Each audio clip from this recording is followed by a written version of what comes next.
Hello everyone, welcome back. पिछले video में हमने देखा था कि इंस्टॉल करना है कैसे वर्डप्रेस को अपने सी पैनल से। इस वीडियो में हम देखने वाले हैं वर्डप्रेस की बेसिक सेटिंग्स के बारे में। ओके नाउ देखो, यहाँ पर ये है हमारा वर्डप्रेस की डैशबोर्ड। और पिछले वीडियो में मैंने आपको बताया कैसे आपको एडमिन पैनल के अंदर डैशबोर्ड के अंदर आना होता है। जो भी आपकी ब्लॉग की यूआरएल है उसके बाद WP एडमिन लिखना होता है और आप अपने जो भी डैशबोर्ड है उसके अंदर आ जाओगे।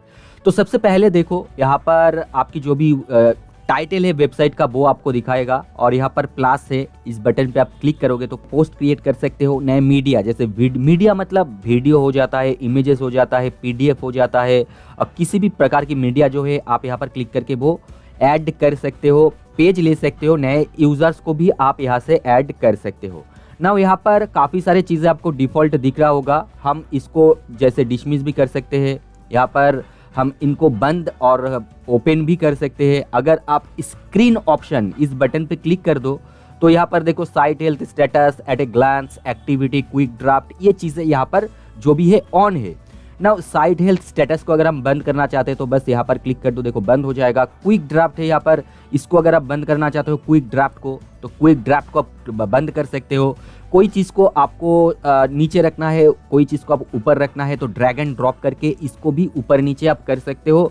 तो ये चीज़ें यहाँ से आप कर सकते हो और आपकी जो भी ब्लॉग है उसकी सुविधा के अनुसार आप ये चीज़ें एडजस्टमेंट कर सकते हो। और भी कुछ भी यूजफुल चीज़ें हैं, जैसे जैसे हम आगे बढ़ेंगे नए नए थीम्स प्लगइन हम ऐड करते जाएंगे तब मैं इन चीज़ों के बारे में आपको और भी डिटेल में बताऊंगा, लेकिन ऐसे आप कर सकते हो वापस से ना। यहाँ पर आप किसी भी पोर्शन पे हो, डायरेक्ट होम पे क्लिक करोगे तो आप डैशबोर्ड पे आ जाते हो इस होम बटन पे क्लिक करने के बाद। दूसरा यहाँ पर पोस्ट है, मतलब आप कोई भी आर्टिकल लिखते हो तो पोस्ट के ऊपर क्लिक करके आपको जस्ट ऐड न्यू करना होता है तो आप नए आर्टिकल लिख सकते हो।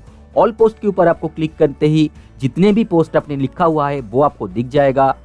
पोस्ट को आप जिस भी कैटेगरीज के अंदर रखते हो, जितनी भी कैटेगरी आप बनाते हो वो कैटेगरी आपको पोस्ट कैटेगरी के अंदर दिख जाता है। और टैग के अंदर पोस्ट को आप जितने भी टैग्स बनाते हो पोस्ट लिखने के लिए वो टैग्स आप देख सकते हो। तो ना कैटेगरी एंड टैग क्या है ये बाद में जब हम आर्टिकल लिखेंगे डिटेल में देखेंगे, लेकिन यहाँ पर ये चीज़ें कर सकते हो ना। मीडिया मैंने आपको बताया था, लाइब्रेरी मतलब जितने भी फोटोज़, वीडियोज़, जितने भी PDFs आप रखते हो अपने ब्लॉग के लिए वो आपको लाइब्रेरी के अंदर दिखेगा और ऐड न्यू करके आप नए मीडिया ऐड कर सकते हो। पेजेस भी वो सेम चीज़ है, पोस्ट की तरह आप पेजेस भी यहाँ से क्रिएट कर सकते हो। कोई अगर कमेंट करता है तो कमेंट के अंदर आपको दिखेगा ना। अपीयरेंस के अंदर से आप अपने थीम को चेंज कर सकते हो। हज़ारों लाखों जो थीम है वर्डप्रेस के लिए वो आप चूज़ कर सकते हो। थीम को आप कस्टमाइज कर सकते हो, डिज़ाइन कर सकते हो। विजेट मतलब ऊपर नीचे आगे पीछे जब आप आर्टिकल एक लिखते हो तो जैसे साइड बार होता है, फुटर होता है, ये चीज़ें आप कस्टमाइज कर सकते हो विजेट्स एरिया के अंदर से। और मैंने आपको बताया था कि साइड बार क्या होता है, फुटर क्या होता है, हेडर क्या होता है, टाइटल क्या होता है, जब हमने ब्लॉगिंग का इंट्रोडक्शन सीखा था तब ना। यहाँ से अपीयरेंस के अंदर से आप मेनू भी क्रिएट कर सकते हो, बैकग्राउंड वगैरह भी चेंज कर सकते हो, थीम को एडिट भी कर सकते हो ना। यहाँ पर उसके बाद है प्लगइन ना। वर्डप्रेस का सबसे जो खास चीज़ है वो है ये प्लगइन। जैसे एक एंड्रॉयड फ़ोन होता है उसके अंदर आप नए नए एप्लीकेशन को इंस्टॉल करते हो और आपकी जो एंड्रॉयड की एक्सपीरियंस है वो बढ़ता जाता है। आप बहुत सारी चीज़ें कर सकते हो बहुत अलग अलग एप्लीकेशन से, राइट। वैसे ही वर्डप्रेस के प्लगइन्स होते हैं, जैसे एंड्रॉयड एप्लीकेशन से वैसे ही वर्डप्रेस की प्लगइन से किसी भी चीज़ के लिए आप अलग अलग प्लगइन यहाँ पर इंस्टॉल कर सकते हो। एज एग्जाम्पल, आपकी वेबसाइट पे कितने लोग विजिट कर रहे हैं, व्यूज कितने हैं, वो देखने के लिए एक प्लगइन इंस्टॉल कर सकते हो। तो कहने का मतलब ये है कि कुछ भी आपको करना है, कोई भी फंक्शनलिटी ऐड करना है आपकी ब्लॉग पे अंदर, कोई भी नए सिस्टम बनाना है आपकी ब्लॉग के अंदर, तो आप नए नए प्लगइन्स के मदद से वो कर सकते हो। और हज़ारों लाखों प्लगइन्स आपको मिल जाएंगे and those are absolutely free. Okay, तो प्लगइन्स के बारे में हम आगे देखेंगे जब नए नए प्लगइन हम ऐड करना सीखेंगे। एंड देन यूज़र मतलब अगर आपकी ब्लॉग में लॉगिन सिस्टम है, रजिस्ट्रेशन सिस्टम है तो कितने यूज़र्स है वो यहाँ से आप देख सकते हो।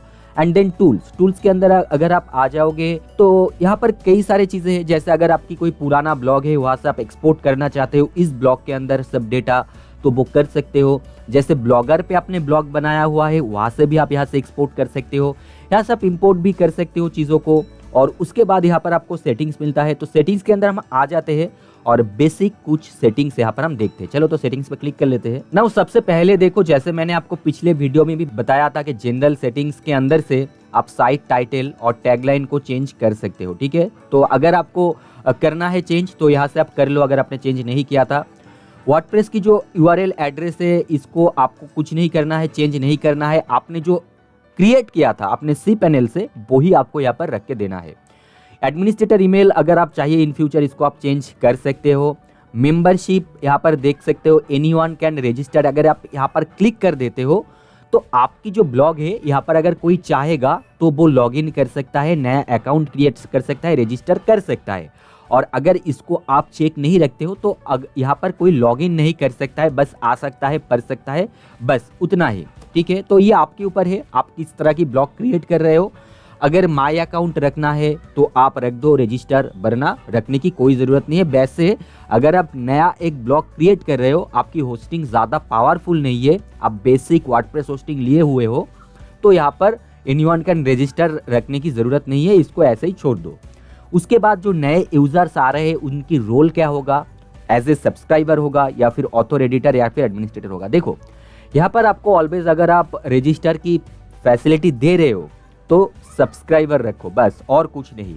अगर आपकी ब्लॉग में नए किसी टीम मेंबर को ऐड करना है, नए किसी ऑथर को ऐड करना है, मतलब जो आर्टिकल लिखता है ऐसे कोई पर्सन को ऐड करना है ताकि वो भी आके आपकी ब्लॉग पे आर्टिकल लिख पाए, तो यहाँ पर आपको ऑथर सिलेक्ट कर लेना है, ठीक है।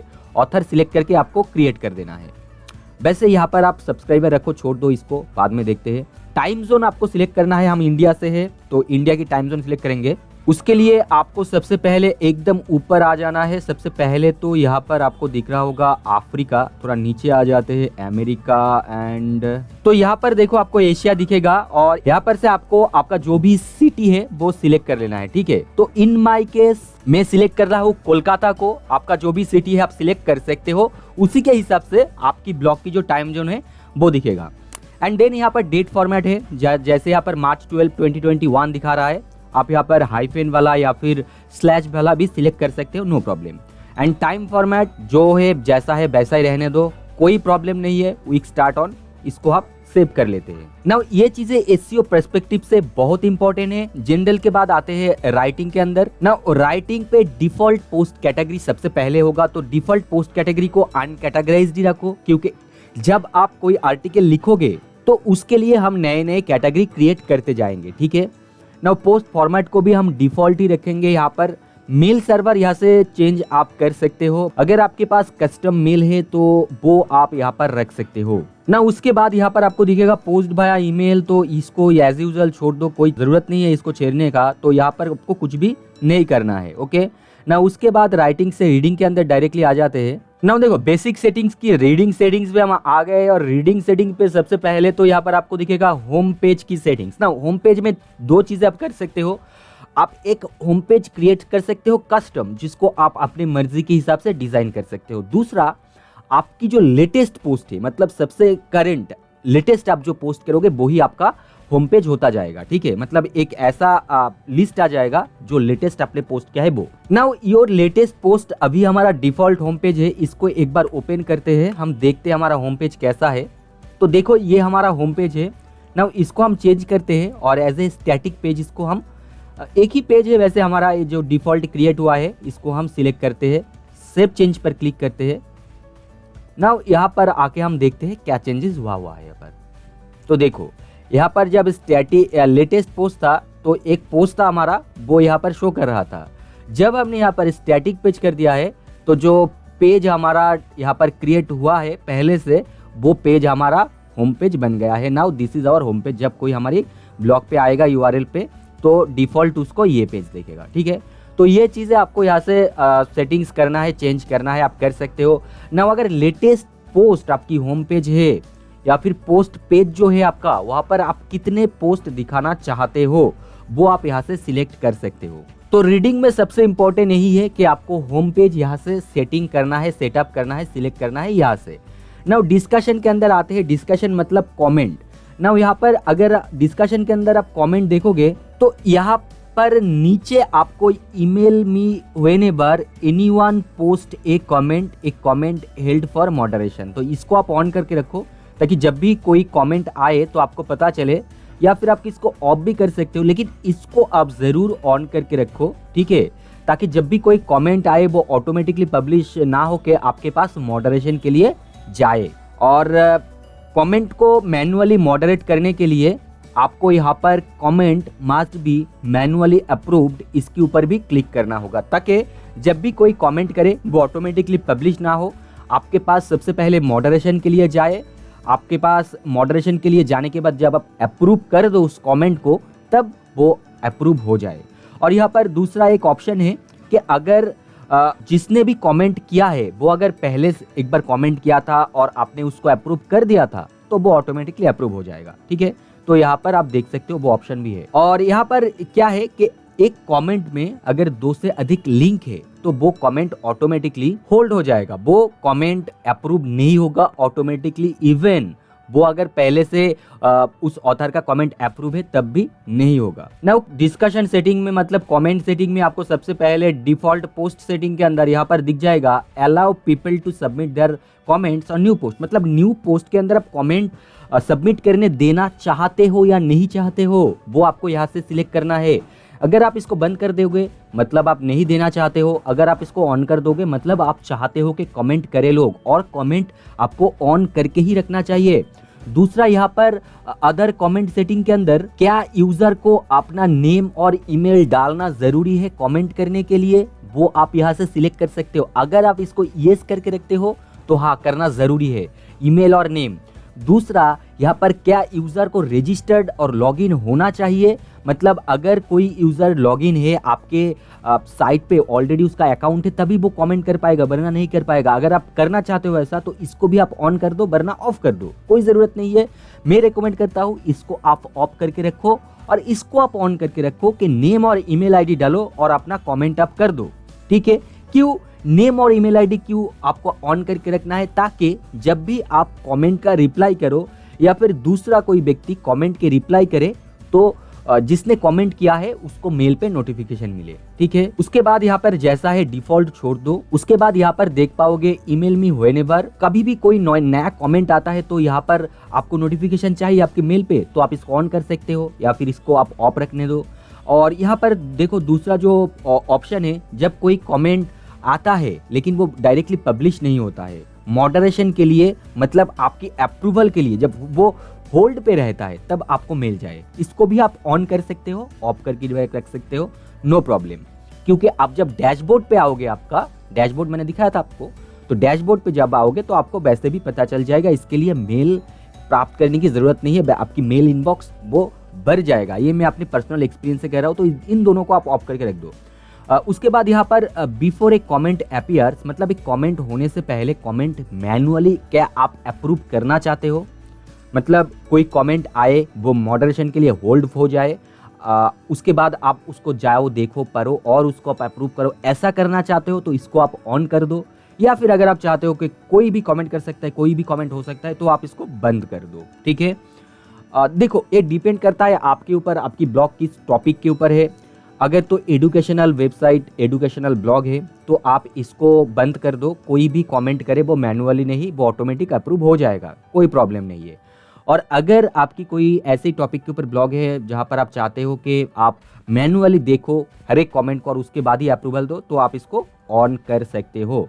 तो इस ब्लॉग के लिए हम इसको ऑफ कर देते हैं, मतलब कोई भी कमेंट करेगा वो अपना नेम और ईमेल आईडी डालेगा और वो कमेंट कर सकता है, नो प्रॉब्लम। नाउ यहाँ पर देखो और 2 बॉक्स है, मतलब यहाँ पर कुछ ऐसे वर्ड आप डाल सकते हो जो वर्ड कोई अगर लिखेगा कमेंट अपने कमेंट में, मतलब जो भी वो कमेंट लिख रहा है तो ऑटोमेटिकली वो कमेंट अप्रूव नहीं होगा, वो मॉडरेशन के लिए चला जाएगा, आपके पास वो होल्ड हो जाएगा, ठीक है। और दूसरा है यहाँ पर डिसअलाउ कमेंट कीज, मतलब यहाँ पर आप ऐसे कुछ IP रख सकते हो, URL रख सकते हो, कुछ ऐसे ईमेल एड्रेस रख सकते हो। अगर उस IP से ईमेल से कोई अगर कमेंट करता है तो वो बंद हो जाएगा, यहाँ पर वो कमेंट यहाँ पर शो ही नहीं करेगा, वो ऑटोमेटिकली डिसअप्रूव हो जाएगा, ठीक है। तो ये 2 चीज़ यहाँ से आप कर सकते हो। देन यहाँ पर एवाटार की एक सेक्शन है। नाउ एवाटार की सेक्शन मतलब यहाँ पर देखो ये डिफॉल्ट एवाटार है, इसको आप चेंज कर सकते हो। आप ऐसा एवाटार भी रख सकते हो, आप ब्लैंक भी रख सकते हो, आप इनमें से किसी को भी सिलेक्ट कर सकते हो। मतलब कोई भी पर्सन आएगा जब कमेंट करेगा उनकी एज ए पिक्चर क्या शो होगा वो आप यहाँ से रख सकते हो। तो मैं इसको ये रख देता हूँ। अब ग्रेवाटर लोगो भी रख सकते हो ना। ग्रेवाटर लोगो क्या है उसके बारे में बाद में बात करेंगे। ग्रेवाटर लोगो के ऊपर एक डेडिकेटेड चैप्टर है हमारा, मतलब एक ट्यूटोरियल आएगा उसके ऊपर, तो बाद में देखते हैं उसको। नाउ अभी के लिए मैं इसको सिलेक्ट कर लेता हूँ और एंड ऑफ ऑल सेटिंग आप सेव कर दो इसको। नाउ ये देखो ये सेव हो चुका है। नाउ उसके बाद आते हैं यहाँ पर मीडिया सेटिंग्स है। मीडिया सेटिंग्स के अंदर वैसे आपको कुछ ज्यादा करने की जरूरत नहीं है, जैसा है वैसा छोड़ दो उसको। परमालिंक के अंदर आते हैं ना। परमालिंक क्या है, जैसे आपने यहाँ पर अगर ब्लॉगर पे काम किया हुआ है तो आपको पता होगा, अब जब कुछ पोस्ट करते हो, पोस्ट करने के टाइम आपका जो भी ब्लॉग का यूआरएल है वो पहले आता होगा, उसके बाद डेट आता है एंड उसके बाद पोस्ट का जो टाइटल है या फिर आप जो भी रखते हो वो आता है। अब जब वर्डप्रेस में एक ब्लॉग क्रिएट कर रहे हो तो सबसे अच्छा जो सेटिंग है परमालिंक के लिए वो है पोस्ट नेम। आपको इसके ऊपर क्लिक करना है, मतलब आपका जो भी यूआरएल है वो लेगा और डिफॉल्ट आपका जो पोस्ट की नेम है वो लेगा और उस तरीके से बनेगा आपकी पोस्ट की यूआरएल। तो ये सबसे ज्यादा एसईओ फ्रेंडली भी होता है और इसको आप ड्यूरिंग जब एक पोस्ट आप लिख रहे हो, एक आर्टिकल लिख रहे हो, पेज क्रिएट कर रहे हो, एक मीडिया आप अपलोड कर रहे हो, आप इसको चेंज भी कर सकते हो, एडिट भी कर सकते हो, लेकिन आपको परमालिंक सेटिंग से यहाँ पर पोस्ट नेम को ही सिलेक्ट करना है और कुछ नहीं करना है, मेक श्योर। उसके बाद यहाँ पर आपको और कुछ नहीं करना है, सेव चेंज पे क्लिक कर देना है। नाउ यहाँ पर प्राइवेसी के अंदर हम आ जाते हैं। नाउ यहाँ पर आप देखोगे प्राइवेसी पॉलिसी के अंदर, यहाँ पर सेटिंग्स के अंदर create a new privacy policy और create your privacy policy page. तो हमारा अभी पेज नहीं है यहाँ पर, तो हम क्रिएट करेंगे बाद में। तो पेजेस की ऊपर जब ट्यूटोरियल आएगा तब मैं आपको ये चीजें दिखा दूंगा।